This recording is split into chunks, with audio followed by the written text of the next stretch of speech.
Hi hello. ഞാനൊരു അടിപൊളി place കാണിച്ചു തരാം കേട്ടോ. പ്ലേസ് എന്നൊക്കെ പറയുമ്പം എന്താ പറയുക, ഒരു സ്വപ്നഭൂമി അല്ലെങ്കിൽ ഒരു സ്വർഗം എന്നൊക്കെ പറയാം. കാടും മേടും കല്ലുകളും പാറക്കൂട്ടങ്ങളൊക്കെ താണ്ടി ഒരു സ്വർഗത്തിലേക്ക് പോകുന്ന പോലെ ഒരു ഫീല്. അടിപൊളി പ്ലേസാണ് കേട്ടോ. ഞാൻ ഇതിനു മുന്നേ 2 പ്രാവശ്യം പോയിട്ടുണ്ട്. ഇന്ന് കസിൻസ് എല്ലാവരും കൂടി ഉണ്ടായിരുന്നത് കൊണ്ട് എന്നാൽ പിന്നെ പോകാം എന്ന് പറഞ്ഞിട്ട് നമ്മൾ പോകുന്നതാണ്. വേനൽക്കാലമായിട്ടുണ്ട്, പിന്നെ അങ്ങോട്ടേക്ക് പോകാൻ പറ്റത്തില്ല. കാരണം എന്താണെന്ന് വെച്ചാൽ ഷട്ടർ ഇട്ട് കഴിഞ്ഞിട്ടുണ്ടെങ്കിൽ പുഴയിൽ ഫുള്ള് വെള്ളമായിരിക്കും. അപ്പോൾ നമുക്ക് പുഴ കടന്നപ്പുറത്ത് പോകാൻ പറ്റത്തില്ല. അപ്പം ഇതൊരു തുരുത്താണ്. ആ തുരുത്തിനപ്പുറത്താണ് ആ ഒരു പ്ലേസ്. ആ പ്ലേസ് എന്ന് പറഞ്ഞിട്ടുണ്ടെങ്കിൽ അടിപൊളിയാണ്. ഇപ്രാവശ്യം നമ്മൾ വെള്ളത്തിലിറങ്ങുമോ കാര്യങ്ങളൊന്നും ചെയ്തിട്ടില്ല. സാധാരണ എപ്പോഴും പോകുമ്പം വെള്ളത്തിലിറങ്ങ് കളിക്കൽ എല്ലാം ഉണ്ടാവും. ഇപ്പം പിന്നെ വാവയും കുഞ്ഞു കുട്ടികളെല്ലാം ഉണ്ടായിരുന്നത് കൊണ്ടും ജസ്റ്റ് ഒന്ന് പോയി തിരിച്ചു വന്നു.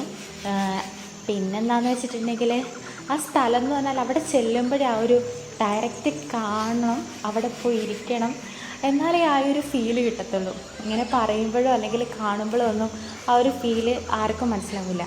അത് മാത്രമല്ല, ഈ പ്ലേസ് അങ്ങനെ ആർക്കും അറിയത്തില്ലാത്തൊരു പ്ലേസാണ്. കാരണം നമ്മുടെ വീടിനടുത്തായതുകൊണ്ടും പിന്നെ അങ്ങോട്ടേക്ക് കസിൻസ് എല്ലാവരും വീട്ടിലുണ്ടായിരുന്നതുകൊണ്ടും കുറച്ച് ആൾക്കാർ അധികം ഉണ്ടായിരുന്നതുകൊണ്ടും ജസ്റ്റ് എന്നാൽ പിന്നെ നമുക്ക് തുരുത്തിൽ പോയിട്ട് വരാം എന്നൊരു പ്ലാൻ ഇട്ടിട്ട് നമ്മളെല്ലാവരും പോയതാണ്. പോയി വരുന്ന വഴിക്ക് അങ്ങോട്ടേക്ക് പോകുമ്പോഴും കണ്ട്, അതായത് ഒരു പാറക്കെട്ട് കടന്നിട്ട് വേണം നമ്മൾ തുരുത്തിലോട്ടേക്ക് പോകാൻ. തുരുത്ത് കഴിഞ്ഞിട്ട് വേണം ആ ഒരു ഉരുളൻ കല്ലൊക്കെ ഉള്ള ആ ഒരു പുഴ സൈഡിലോട്ടേക്ക് എത്താൻ വേണ്ടി. അപ്പം പോകുന്ന വഴിക്ക് ഒരു കൂളിക്കുണ്ട് എന്ന് പറഞ്ഞൊരു സ്ഥലമുണ്ട്. അതായത് ആ കൂളിക്കുണ്ടിൽ നല്ല ആഴമുണ്ട് എന്നാണ് അമ്മമ്മയൊക്കെ പറയുന്നത് കേട്ടിട്ടുള്ളത്. കാട്ടിൽ അല്ലെങ്കിൽ ആ തുരുത്തിൽ പന്നികളുണ്ടെങ്കിൽ പെട്ടു. പന്നികൾ പൊതുവെ ഉണ്ടാവും, പക്ഷെ ഒരു പകലങ്ങനെ ഇറങ്ങി നടക്കലില്ലല്ലോ. അപ്പോൾ പിന്നെ പോകുന്ന വഴിക്ക് ആൻറ്റിയും അമ്മയും കൂടി തേങ്ങ പെറുക്കാനെന്ന് പറഞ്ഞിട്ടുള്ള രീതിക്ക് അവരങ്ങ് പോയി.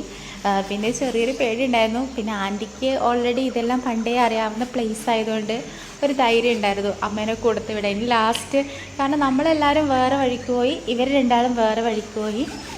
എന്നാലും കുറച്ച് 2-3 തേങ്ങയെല്ലാം കിട്ടി അവർക്ക്. അതുകൊണ്ട് അവർക്ക് പുഴയിൽ ഇറങ്ങാൻ പറ്റിയിട്ടില്ല. നമ്മളെല്ലാവരും പോയി പുഴയിലെല്ലാം ഇറങ്ങി. അതിനിടയ്ക്കാണെങ്കിൽ കിച്ചൂട്ടനാണെങ്കിൽ വെള്ളത്തിലിറക്കിയിട്ട് പിന്നെ അവൻ അതിനകത്തുനിന്ന് കയറുന്നേയില്ല. എടുക്കുന്നതിനെ കരച്ചിൽ എന്ന് പറഞ്ഞിട്ടുണ്ടെങ്കിൽ അമ്മാതിരി കരച്ചിൽ, വാശി പിടിക്കൽ. പിന്നെ ഫുള്ള് ഡ്രസ്സെല്ലാം അയച്ചിട്ട് വെള്ളത്തിലിരുത്തി പിന്നെ എടുക്കുമ്പോൾ അതിലും കരച്ചിൽ. പിന്നെ കുറച്ച് സമയമൊക്കെ അങ്ങനെ കളിപ്പിച്ചു. പിന്നെ ലാസ്റ്റ് നമ്മൾ വേഗം തന്നെ ഇരുട്ടാവുന്നതിന് മുമ്പ് തിരിച്ച് വന്നു വീട്ടിലോട്ടേക്ക്. സാധാരണ കഴിഞ്ഞ പ്രാവശ്യമൊക്കെ പോയ ടൈമിൽ വൈകുന്നേര ടൈമിലായിരിക്കും പോക്ക്. അപ്പോൾ പോയി വരുമ്പോഴത്തേക്കും തന്നെ നല്ല ഇരുട്ടായിട്ടുണ്ടാവും. ലൈറ്റ് ടോർച്ച് കത്തിച്ചിട്ടാണ് തിരിച്ച് വരൽ. അപ്പോഴത്തേക്കും നല്ല പേടിയായിരിക്കും. കാരണം തുരുത്തുമാണ്, ഫുള്ള് ഫോറസ്റ്റ് പോലുള്ളൊരു സ്ഥലവുമാണല്ലോ. അങ്ങ് ഫോറസ്റ്റ് കഴിഞ്ഞ് കഴിഞ്ഞാൽ പിന്നെ നല്ല സ്ഥലം. അപ്പോൾ അവിടെ ഇരുട്ടാവുന്നത് തിരിയില്ല. പക്ഷെ തിരിച്ച് വരുന്ന വഴിക്കായിരിക്കും ഇരുട്ടാവുന്നത് നന്നായിട്ട് ഫീലാവുക. പിന്നെ കൂട്ടത്തിൽ ആ സ്ഥലങ്ങളും അവിടുത്തെ കാര്യങ്ങളൊക്കെ ഒരുവിധം നന്നായിട്ട് അറിയാവുന്ന ആൾക്കാർ കൂട്ടത്തിലുള്ളത് കൊണ്ട് ഒരു ധൈര്യമാണ്. തന്നെത്താനെ ഒന്നും പോകാൻ പറ്റത്തില്ല. 1-2 ആൾക്കാരൊന്നുമല്ല, നമ്മൾ പോകുന്നുണ്ടെങ്കിൽ ഒരു 10-15-20 പേരൊക്കെ ഉണ്ടാവും. കസിൻസ് എല്ലാവരും വീട്ടിലുണ്ടായിരുന്നതുകൊണ്ടും കുറച്ച് ആൾക്കാർ അധികം ഉണ്ടായിരുന്നതുകൊണ്ടും ജസ്റ്റ് എന്നാൽ പിന്നെ നമുക്ക് തുരുത്തിൽ പോയിട്ട് വരാം എന്നൊരു പ്ലാൻ ഇട്ടിട്ട് നമ്മളെല്ലാവരും പോയതാണ്.